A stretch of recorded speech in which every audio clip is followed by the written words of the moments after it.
Coach's Corner is your source. Baseball, football, soccer, and hoops. The Coach's Corner has the scoop. It's the Coach's Corner with Andy. Covering Tri-State sports, it's the Coach's Corner with Andy on 92.1 The GOAT. It's the Coach's Corner.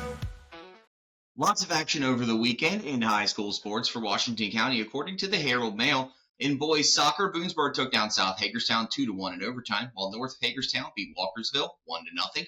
Williamsport beat Bishop Walsh 4-2, and Francis Scott Key beat Smithsburg 3-2, while Martinsburg blanked Clear Spring 1-0. In girls soccer, Boonesboro beat South Hagerstown by a score of 12-0. St. James beat Clear Spring 3-0. Smithsburg over Francis Scott Key 4-3, while Walkersville took down North Hagerstown 2-0. In volleyball on Saturday, for the MDCC third place game, Heritage beat Faith 3-0.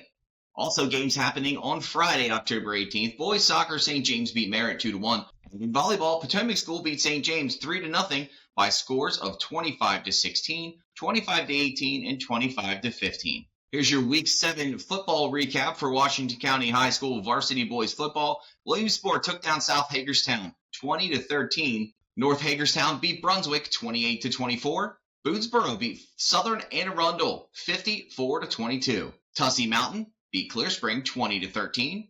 And Catoctin took down Smithsburg 43-0. Some great matchups tonight in boys soccer for Washington County. The CMC Small School Championship taking place at Smithsburg High School will have Boonesboro take on Middletown at 7:30. Also, the CMC Large School Championship played at Tuscarora High School will have North Hagerstown going against Urbana, kicking off at 7:30. And tonight in girls soccer, the CMC Small School Championship will have Brunswick take on Smithsburg, kicking off at 5:30 p.m. Tonight in girls volleyball for Washington County Sports, Grace Academy battles North Hagerstown. That match begins at 6 p.m. And Oakdale travels to Williamsport, that match beginning at 7 p.m.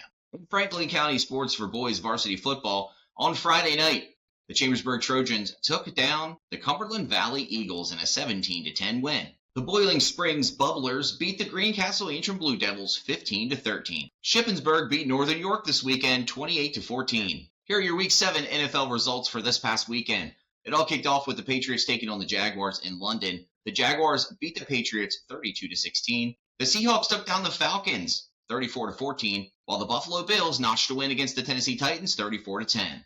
The Browns fell to the Bengals 21-14 in Ohio, while the Packers edged one out against the Texans 24-20. The Colts took down the Dolphins 16-10, and the Lions finally broke the undefeated streak of the Minnesota Vikings, beating them 31-29 with a last-minute field goal. The Eagles beat the Giants in New York 28-3, while the Rams edged out the Raiders 20-15. The Commanders handed the Panthers their sixth loss of the season, beating them 40-7, and the Chiefs took down the 49ers 28-18. On Sunday Night Football, the Steelers beat the Jets, where Russell Wilson shined in the Steelers' debut. They beat the Jets 37-15. Tonight on Monday Night Football, we have two games going off. The Buccaneers take on the Ravens, and the Cardinals take on the Chargers. On Friday night in National League Championship Series action, Ryan Stanek got the win for the New York Mets, while they beat the Dodgers 12-6. The loss going to Jack Flaherty of the Dodgers. Also in American League Championship Series action on Friday night, the Yankees took down the Guardians 8-6 in a close one. The win going to Mark Leiter Jr. of the Yankees. And notching his first save of the postseason was Tommy Conley of the New York Yankees. Championship Series action also taking place on Saturday for the American League. The Yankees notched another win against the Guardians, moving the Yankees to a series win of 4-1. The Yankees will be advancing to the World Series. Notching the win for the New York Yankees was Luke Weaver. On Sunday night, the National League Championship Series Game 6 took place, and the Dodgers beat the Mets 10-5. The Dodgers win the National League Championship Series 4-2 and will move on to face the New York Yankees in the World Series. The win for the Dodgers going to Ben Kasparias, and the save going to Blake Treinen. Congratulations to both teams. This is going to be a great World Series. Where the Tri-State goes for local sports, the Coach's Corner is your source. Baseball, football, soccer, and hoops. The Coach's Corner has the scoop. It's the Coach's Corner with Andy. covering tri-state sports, it's the Coach's Corner with Andy on 92.1 The GOAT. It's the Coach's Corner. I'm Andy with the Coach's Corner, and we have Jessica Custer here today. She is the Clear Spring volleyball coach at Clear Spring High School. How's it going? How are you today? Great. How are you? I'm doing excellent, thanks. You guys have quite the reputation in the high school volleyball world. You guys have back-to-back state championships in 2022 and 2023, right? Yes, we do. That's awesome. So what's that experience like? You coached for both of them, correct? I did. I started at Clear Spring. This is my 9th season. Before that, I was coaching in Frederick County. I coached at Thomas Johnson High School, and I worked under Jim Dorsch, who is now the varsity coach at Oakdale. I coached JV with him for 7 years, and then when he decided to step down, I coached the varsity team for 2 years.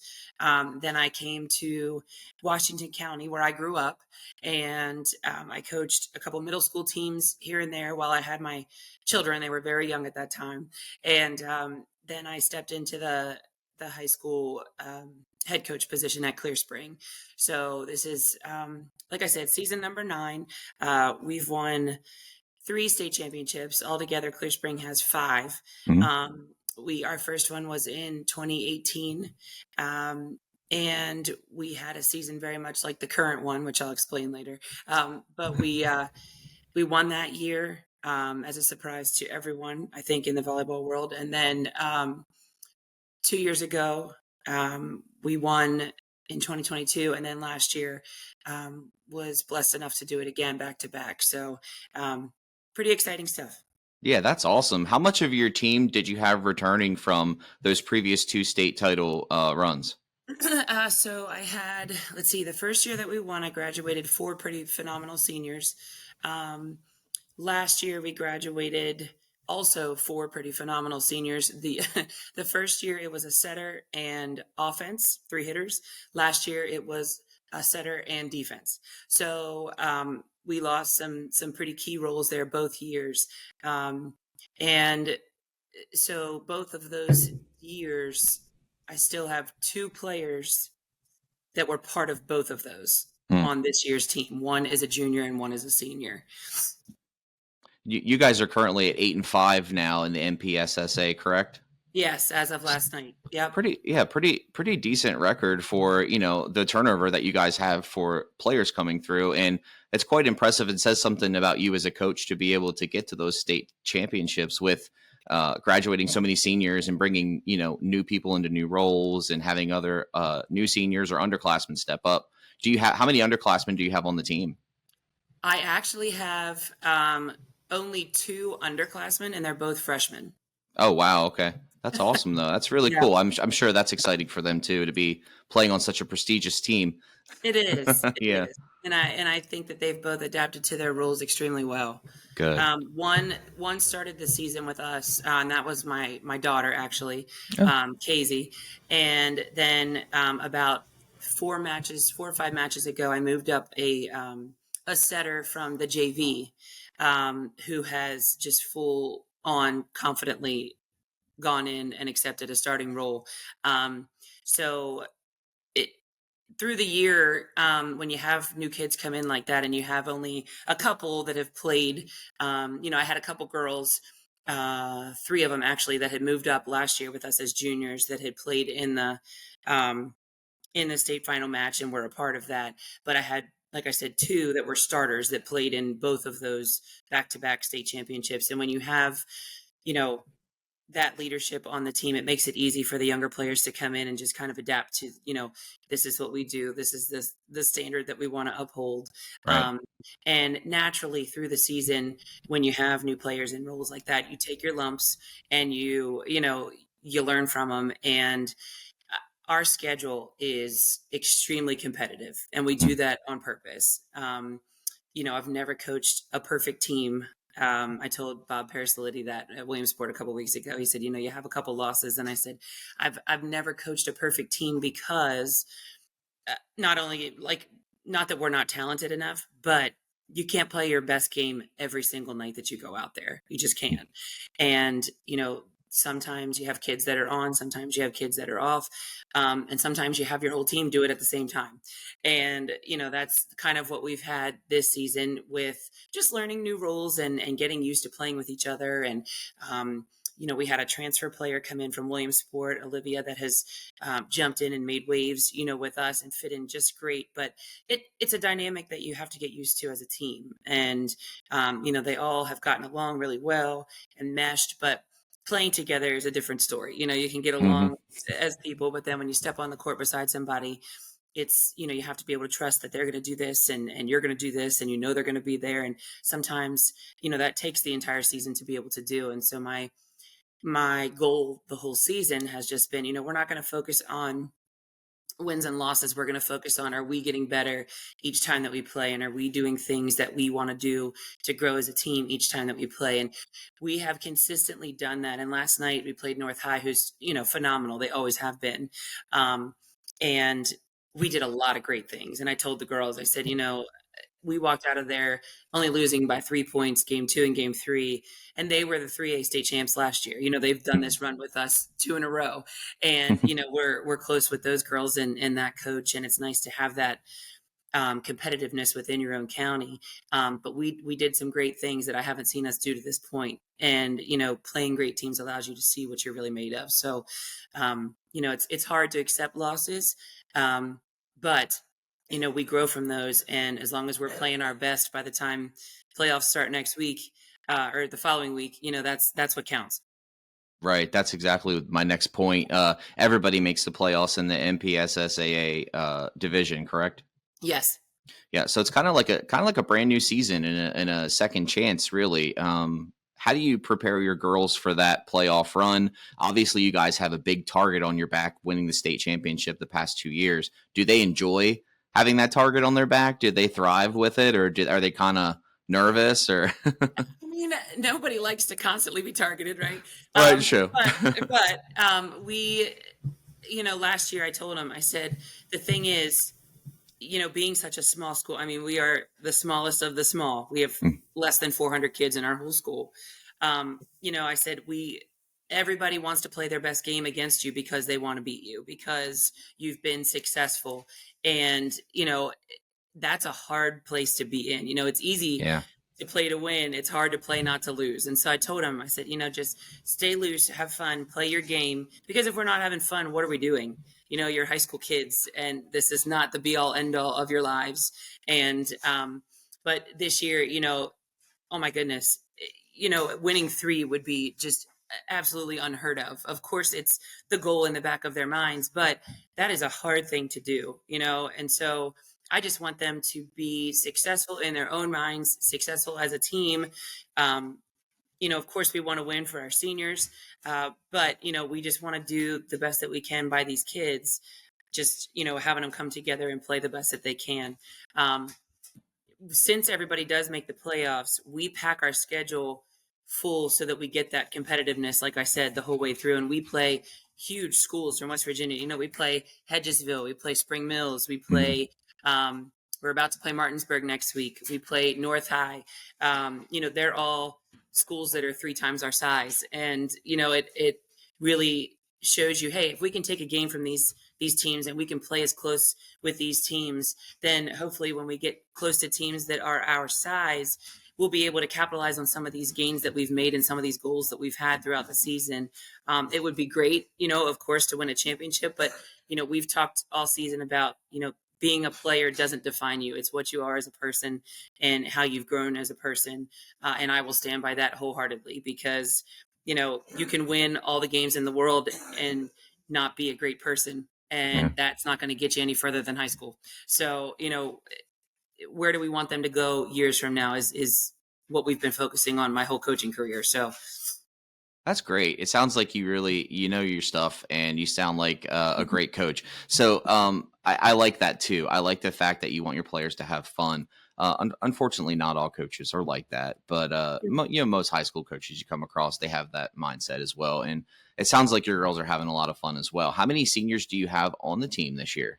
we have 5 this year. Okay. Do Yeah. you want to highlight any of them and Yeah, talk about them a little absolutely. bit? So Addie Ziegler has been, she's been with me since she was a freshman. Mhm. She has been a 4-year starter. She's a tremendous left-handed right side power hitter. She has led our team just by sheer, I mean, ability and strength. And the girls lean to her a lot. When we need a side out, when we need a point, and she will be missed as far as her presence with blocking in the front row and putting the ball down. And she is team captain this year along with Kai McCauley, who's a senior, who is the most deep-hearted, energetic kid that you'll ever come across. She might not always have a leading role, but she brings the energy. She doesn't let anybody else get down, even if she's going through things herself. You would never know because she puts the team first, and she has that energy. And then we have 3 other seniors. Maddie Haupt, who was with us last year for our state run. She's a defensive player. And then Skylar Plant and Brianna Josenhans, who are both seniors. They're middles. They're a tremendous height benefit in the front row. They do a lot of blocking. Bree came off of a really, really nasty ACL meniscus, like total knee surgery last year, like 4 games in.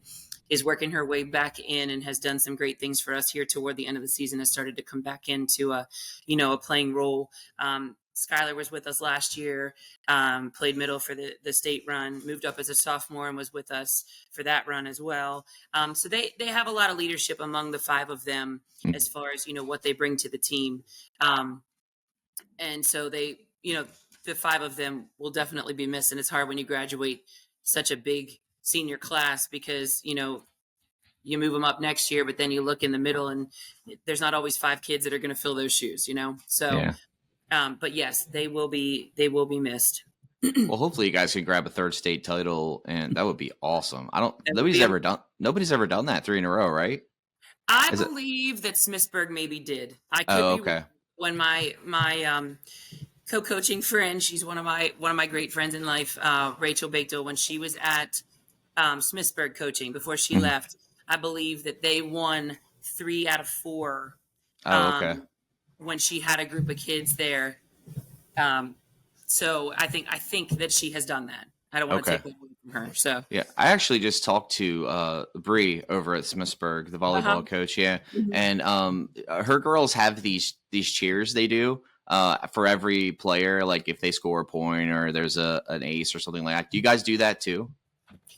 We don't have like person specific cheers. Yeah. But we do have team cheers to celebrate great things that are happening. Yeah, we do. We have an ace cheer. And we have,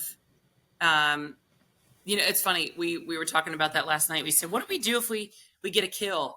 And Addie, my senior, she's like, I don't know that we really have a cheer. We just kind of scream and push each other around and get excited. Yeah, hey, that's fine. Yeah, that's the one thing I love about volleyball is that team aspect. Watching a volleyball match, especially in high school, the kids are so into it, and it's so cool to see such young kids step up in those roles, like you talked about. Yeah. There's always usually a leader. There's always somebody to pick somebody up. It's really awesome to see, and that's one of the best things about high school sports. Did you play volleyball in high school? I did. I played at Williamsport. Oh, okay. And then I played at it was Western Maryland College when I graduated, but now it's McDaniel. I was the last graduating class of Western Maryland, so I played there for 4 years. Yeah, cool. That's really awesome. So you played growing up as a kid as well? Absolutely. Okay, so volleyball has been your life, basically. It honestly has. I was telling my husband and another parent the other day, I don't think I've had a fall where I haven't had volleyball in my world. Yeah. It's a year of teaching and coaching, and it'll be a weird thing when I hang it up and I don't have that anymore. Well, don't hang it up soon. It sounds like you're on a roll there, Clear Spring. I'll do the best I can. Where the tri-state goes for local sports, the Coach's Corner is your source. Baseball, football, soccer, and hoops, the Coach's Corner has the scoop. It's the Coach's Corner with Andy. Covering tri-state sports, it's the Coach's Corner with Andy on 92.1 The Goat. It's the Coach's Corner. Hey, I'm Andy with the Coach's Corner on 92.1 The GOAT, and we have David Miller here today. He's the head coach of varsity football at Smithsburg High School in Washington County. How is it going today, David? Going pretty good. Pretty good. Thank you for having me. Good. It's a pleasure having you here. You are in your third year as varsity football coach for the Leopards. How's it been so far? How's the season going for you? We're still finding our footing, but we're doing some things well. We've made some tweaks. Last couple of years, we've been kind of stuck in that 3-7 land, but we've made some tweaks to try to get past that, and we're finding our footing. We're definitely replacing some strong leaders from last year, but kids are emerging, and we're doing all right. And that's what it's all about, is learning from, the past and just working to get better. And that's what football is all about in general. 100%. 100%. So were you into football growing up? Did you play? Absolutely. Yeah. Grew up with football my entire life. Started playing when I was 6 years old. Family lived up in the Carlisle area. So Okay. I came up through Cumberland Valley's youth program, and uh, you know, elementary school, dad decided he wanted to move to the country, moved to Chambersburg. I went to JB, and I played there. And then was fortunate enough to go on to Lock Haven University and compete in track and field and football. Awesome. From there, played a lot of years of semi-pro here in the tri-state area, notably Cumberland Valley Hitmen, Tri-State Storm, West Virginia Ducks, arena football. And then, just started coaching at Williamsport in 2013. And Oh, really? started at Williamsport. I went to Williamsport in high school. Nice. Yeah. Nice. So you know Tim then? Tim Oh, Small? love Tim. Love Yeah, Tim. yeah. Tim's a great guy. Yeah. Tim's somebody that I definitely consider a mentor. Coach Reck is my guy. Yep. Uh-huh. Coach Cleary, Coach Austin, all those guys over there, they're fantastic guys. That's and, awesome. Left there, went over to St. James, did a little bit of everything there, did the off-season weights, coached the offensive line, called the offense. In my second year there, and again, got to learn from John. John was a fantastic mentor as well, still consider him a friend. From there, I became the head football coach at James Buchanan High School, and so it was kind of cool to go there and help them have some success. Actually, they're off to a great start this year, had best season since 2018 when I was there, and a lot of those guys were on my staff or I played with them in high school, so really happy for them. Yeah. And then I came to Smithsburg with Coach Ahern, and he's again somebody that's definitely been a mentor for me. And then when he retired, I stepped into the head job, and we went from there. That's awesome. You have a very storied tenure as a coach. Mm-hmm. That's great. That's great. It's good to have on a high school football team. Experience is definitely something that I think the kids will value too. And you sound like you have your ducks in a row and you know what you're doing there. So I like to think so. It's definitely, I think, the diversity of experience again. Getting to work for people like Tim and John over at St. James, and then Coach Ahern is 100+ win coach. So anytime you can be around those guys that have been successful and learn from the things that they do, I think it's important. And then again, we're working on building a program. I think, I always say, do you want to have a football team or do you want to have a football program? So we're trying to implement that year-long program that we're with the kids the entire year. Yeah, that's awesome. You do have some key senior players returning this year to your squad. Do you want to highlight a few of those guys and who we can look forward to? Yeah, absolutely. So the first one I'm going to mention, Vinny Ronconi had he's a kid that's done everything right, and he's a leader of the team. He was the first kid that we named a captain this year. Uh-huh. He went for 111 and a touchdown in our first game. Unfortunately, that was the only game he's going to play in this year. I'm not going to disclose the injury because of HIPAA and FERPA and all that fun stuff. Yeah, no, I understand completely. Yeah. But he's not going to be. He's going to be with us, but he's not going to be suited up the rest of the year. Okay. The next one, Aiden Weekfall, is just he's one of those kids that he's good at everything he does, whether it's football, basketball, lacrosse, and he's off to a nice start for us. He's just a talented kid. Was all county last year on both sides of the ball and as a return man. Carter Nesbitt is a kid that he plays. He plays bigger than his stature. He is not the biggest kid, but he's a field general out there at the quarterback spot. Um, and when we love him. Tanner Christ is another kid that he's done everything right with the lifting and the running, and he's a 3-sport athlete, and just does a fantastic job. Alex Bechtel is another one. We have that core group of seniors that have really done a lot of good things. And then underclassmen wise, Rit Schuster is tight end defensive end for us. Rittenhouse is his full name, but we call him Rit, and he's a kid that 6'5", 220, and Wow. he runs a 4.7, and he's Oh, wow. going to take visits this year to Penn and Princeton because he's a smart kid. And Yeah. That's wonderful. he's definitely he's a kid that might have a chance to do some things in football. That's awesome. That's very cool. I do understand your team's going back to the more traditional style of offense this season. Is that right? In the past seasons, you're more of a spread offense. What made you decide on the change? So I've always liked the spread. I've run it, calling offenses at everywhere I've been, played in it, various semi-pro teams. But my background has always been wing tee and I formation. And it's kind of looking at kind of where we were, and I sort of felt like we were trying to fit a square peg in a round hole with our personnel. Every now and again, there were some things we did well sometimes, but I thought we needed more of a systematic approach. And I started looking at the programs in not just in Washington County, but in the tri-state area that really are consistent. And the Smithsburg boy, but I got to tell you, Boonesboro, you got to respect what they do running the wing tee. It's a system, and those kids know it. Yeah. Same thing with the Fort Hill up to our west, Walkersville over on the other side of the mountain. I mean, Coach Pulse has done some fantastic things, just running slot I with some wing tee principles in there. So, I sat down with him, and we were actually in Coach Ahern's basement, and we got on the whiteboard, talked about some things, watched some film, and it was like, you know what? I think this is the direction we're going to go. So we've sort of been implementing it pretty much since June when we were allowed to start with our camp practices. And it's been a work in progress, but it's good. It's good. The kids are picking it up. I feel like a lot of people who actually participate in football think it's more fun to play like that smash mouth style of offense because you get to push people around more. You get to lower the shoulder a little bit more, and running always leads to passing. So it's how it opens things up. So I think that's a great decision.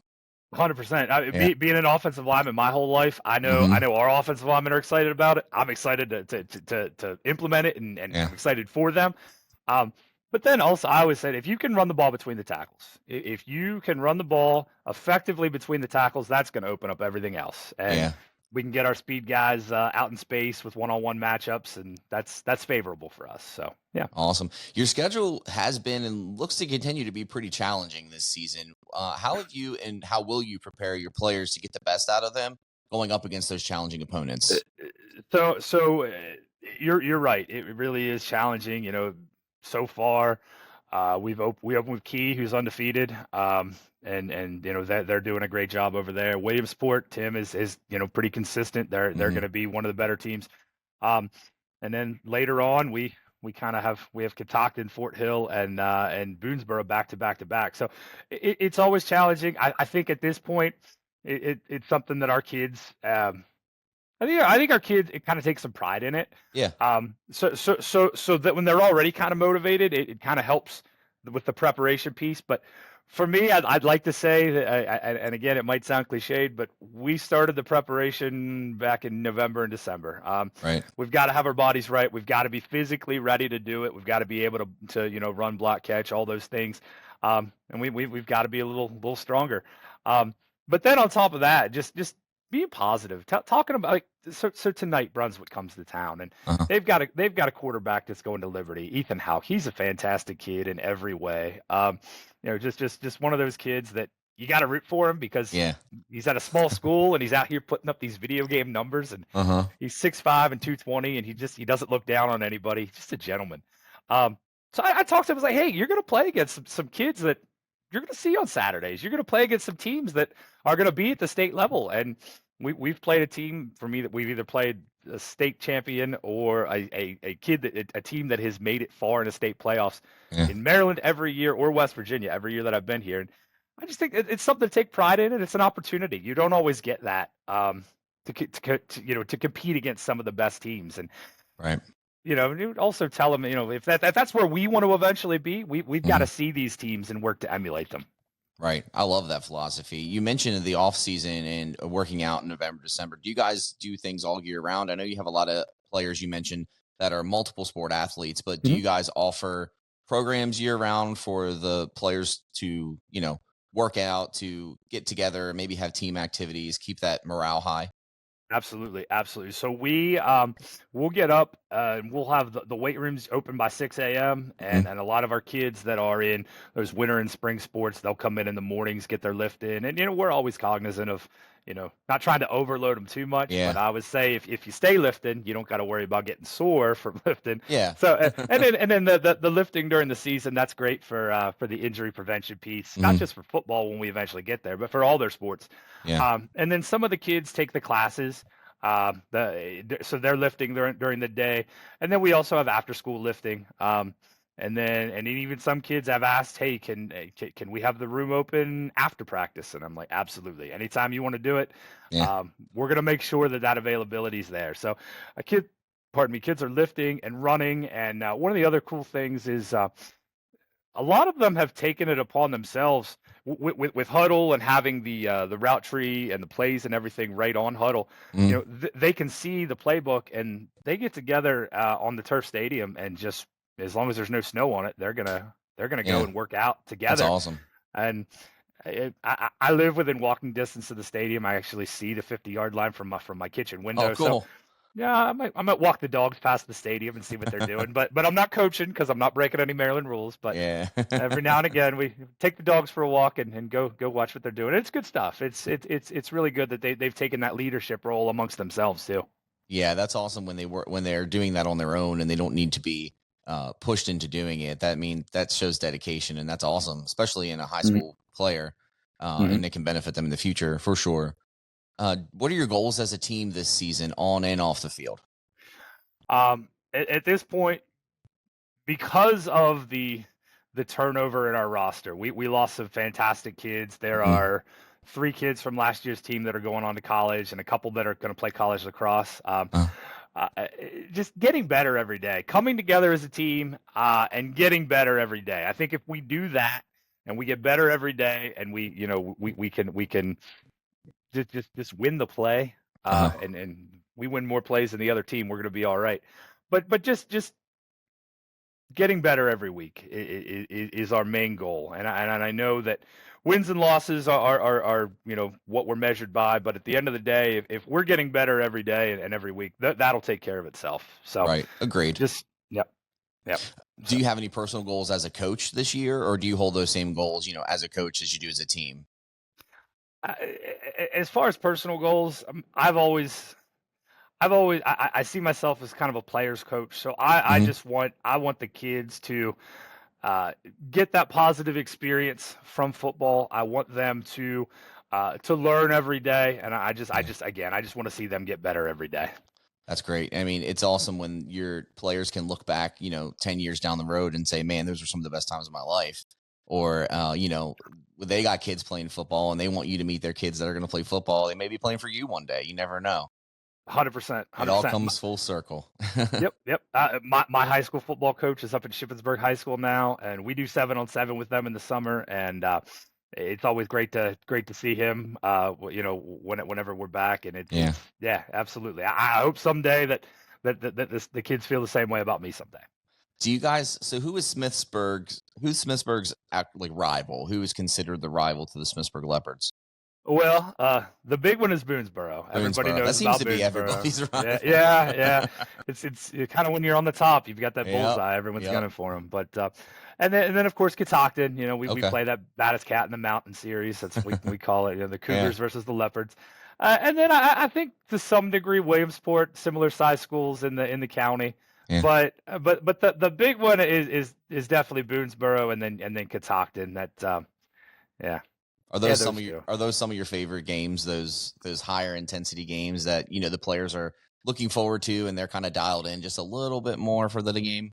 Yeah, yeah. So Boonesboro, we've got to make that one competitive again. We Yeah. the last couple of years, it's been, eh, we've been a little banged up coming into that one, and we've got to make that one competitive again. But the big one's Catoctin. I have a great relationship with Mike Rich over there. He's a good guy, just a real good dude. We text and talk throughout the year. Last year, that game came down to one of their kids just made a tremendous play. Yeah. They beat us 24-18, and it was. It was a back and forth affair, very physical, and they nipped us at the end again on a play that I might still be losing sleep over it because it was one of those things where You'll they were get going your to kick. retribution. Yeah, they were going to kick a long field goal, and I called a timeout to ice the kicker. Mm. And now I'm thinking, maybe I should have let him try the 42-yarder, but that kid was all county in Frederick County, so he might have made it. And then it was, fourth down. They took a shot to the end zone, and the kid again, he just made an outstanding effort. And you tip the cap. We did everything right, and they were a little better. So, well, I'm excited to see how your season pans out for your Leopards. Where can we find your schedule of games and your team information at?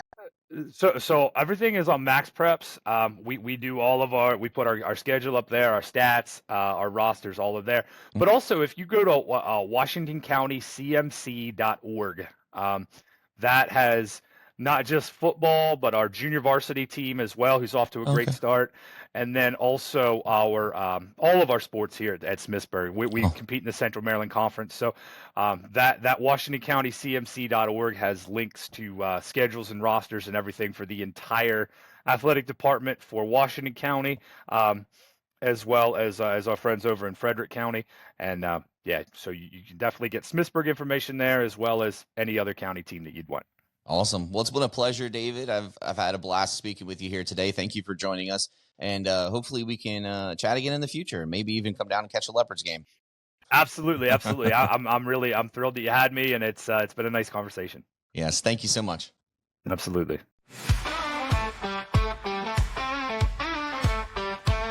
Where the tri-state goes for local sports, the Coach's Corner is your source. Baseball, football, soccer, and While everyone was wondering how Davante Adams would play as a New York Jet on Sunday and how Amari Cooper would do as a Buffalo Bill, a lot of people forgot about Russell Wilson getting the start for the Steelers Sunday night. Russell Wilson flew under the radar and got his first start as a Pittsburgh Steeler last night and came out on top against the New York Jets, 37-15. Has Russell Wilson finally ended the Steelers quarterback debate? Well, it's really honestly never that simple, but he did have a 3-touchdown night on his debut and began unlocking possibly the potential of a listless passing game, which really hasn't been there for the Steelers all year. Justin Fields was getting the start. Justin Fields is a phenomenal rusher, but really wasn't getting it done in the passing game. Russell Wilson made up for that, throwing for 264 yards last night, a franchise record in a debut performance for the Pittsburgh Steelers. Though Wilson did show obvious rust early as he came in, which is understandable. He had a handful of rush throws under pressure and balls that bounced on the turf before they reached their receivers. He settled in eventually, and as you can see, he came out victorious and looking like a star quarterback again, like the Russell Wilson we know, not the Russell Wilson from the Denver Broncos era. In addition to his 2 passing scores, Wilson recorded a rushing touchdown as well. He shoved his way into the end zone from the 1-yard line, getting a gritty, tough touchdown for the Pittsburgh Steelers. And he helped turn 2 interceptions into 14 points for the Pittsburgh Steelers as well, which is something the offense under Justin Fields struggled to do in the first 6 weeks. The Steelers really played as a unit on Sunday. Their offense, defense, and special teams were clicking. The New York Jets, not so much. Davante Adams was clearly frustrated that the Jets lost to the Pittsburgh Steelers on Sunday night.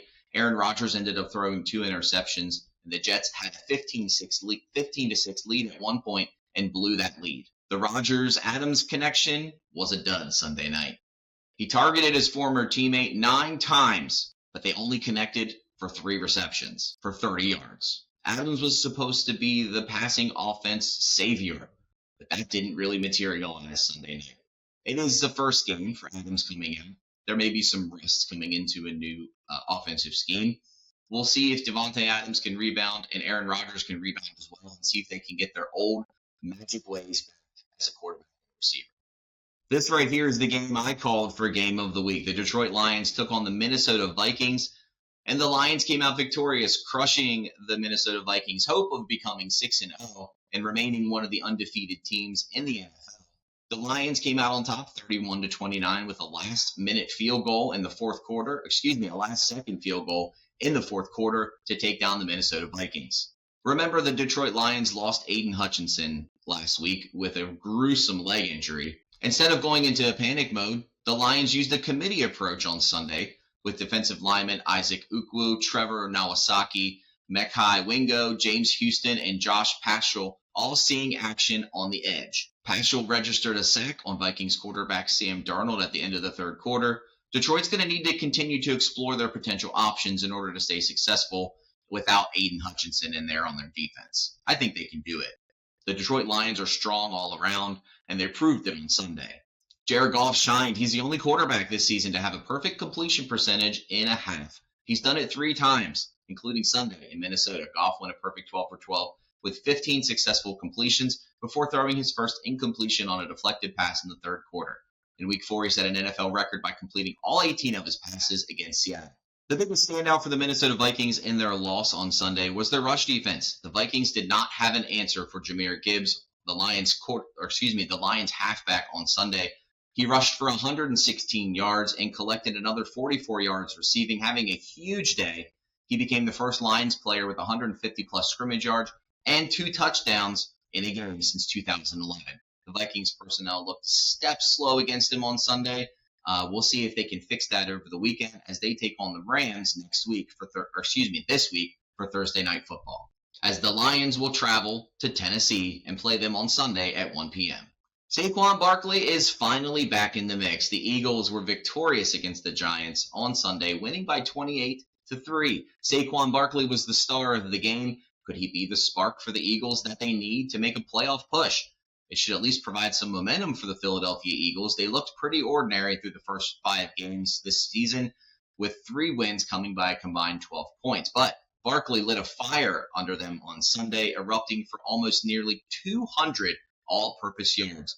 It wasn't just him. Jalen Hurts finished with 3 scores on the day. A.J. Brown looked dominant again. And the defense had Daniel Jones for lunch, sacked him 7 times on the game Sunday, and the Eagles were victorious. The Barkley reached a top speed of 21.93 miles per hour on his 55-yard run in the second quarter.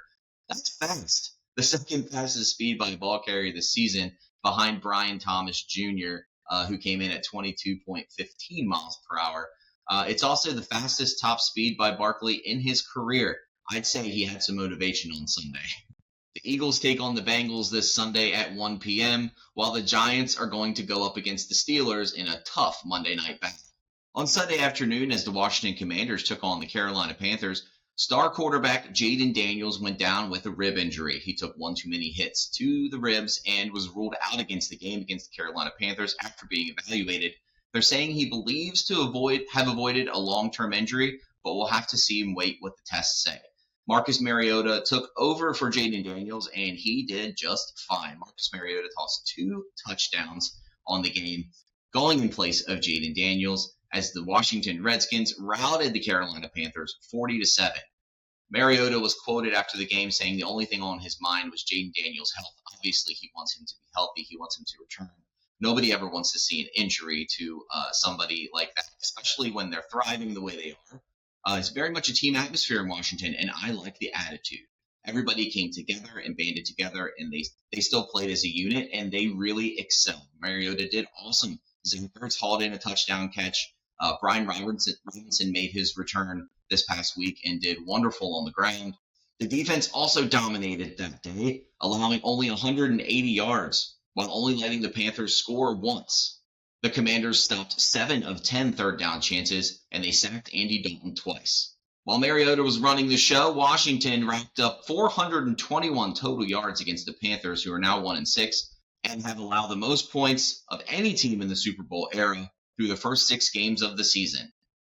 Brian Robinson also scored on the day after recovering from his knee injury. He did miss last week in Baltimore, which seemed to really have hurt the Commanders, but having their running back in the line seemed to have really rejuvenated them and gave them life. The star running back for the Panthers, Chuba Hubbard was limited to only 52 yards on 17 carries after averaging over 100 for the past 4 weeks. The defense for the Commanders was stifling, and they stopped Hubbard on almost every play he ran. The Washington defense also racked up 2 interceptions early in the game when Andy Dalton threw picks to Dante Fowler Jr., who returned the pick for a score, and the other interception going to cornerback Emmanuel Forbes, who returned from being a healthy scratch last week. One of the things a lot of people worried about when Jaden Daniels came into the league was whether or not he would be able to avoid the injury bug. Being a smaller framed quarterback doesn't really benefit you in the NFL these days. A lot of those defensive players, those defensive linemen, those middle linebackers are coming for your head basically as a quarterback. And if you get hit the wrong way and you don't have the body to absorb that, you could really seriously get injured. I'm honestly surprised it took this long for Jaden Daniels to get injured, especially the way he runs. The man doesn't really slide. He needs to start sliding as a quarterback. I like the fact that he's gritty. He wants those extra yards. It's wonderful to see that, but you also have to take care of yourself. You have to stay healthy for yourself mostly, and also for the team. I believe this may be a wake-up call for Jaden Daniels that he needs to play a little bit safer in the run game. Slide whenever you see a defender coming your way. You can't really help if a defender gets to you in the pocket as a quarterback. That's kind of reliant on your line, your offensive line, but as well as you as well. But your offensive line definitely helps on that. But when you're running out in the open field like that and you take a giant hit, it can really damage you if you're not expecting it or if you're not built the right way. In fact, that was one of the top worries when Jaden Daniels was coming through the NFL Combine was his size. We'll see if he can rebound from this injury. Once we receive updates, we'll definitely update you, and we'll see how his season plays out. Hopefully he can come back. The man is setting records as a rookie, and he's really got Washington riding home. Washington is currently at 5-2. They lead the NFC East, and they are 3-0 this year at home. If you'd like to be featured on the Coach's Corner with Andy, email coach at 921thegoat.com.